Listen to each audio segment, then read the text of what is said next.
দেখো বন্ধুরা, আমার বাড়ির নিচেই আমি চাষ করেছি, সেটা আপনাদেরকে একটু দেখাচ্ছি কেমন চাষ। এটা হচ্ছে ঝিঙে গাছ। ঝিঙে গাছে ফুল এসে গেছে, ওপরে উঠেছে টিং টিং করতে করতে। সেভাবে হেলদি নয় গাছগুলো, তবে ঠিক হয়ে যাবে। এটা হচ্ছে উচ্ছে, এটা উচ্ছে, এটা হচ্ছে সাদা নোটে ঢ্যাঁড়স।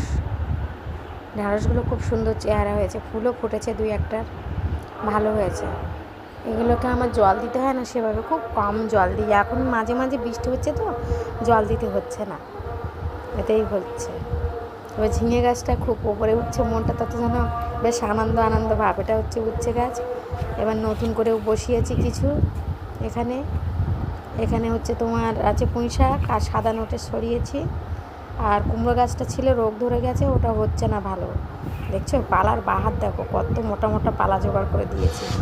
এখানে আছে তোমার পুঁই শাক আছে, পুঁই শাকের চারা বার হবে, সাদা নোটে বার হবে। আর এটা আছে তোমার মুগরি গাছ, না এটা হচ্ছে জোয়ান গাছ। এই পাতাটা দিয়ে আমরা চপ বা সবজি বা টক তরকারি করে খাই। রাধে রাধে। তাই আপনাদেরকে দেখালাম, ভালো লাগলে লাইক কমেন্ট শেয়ার করবেন।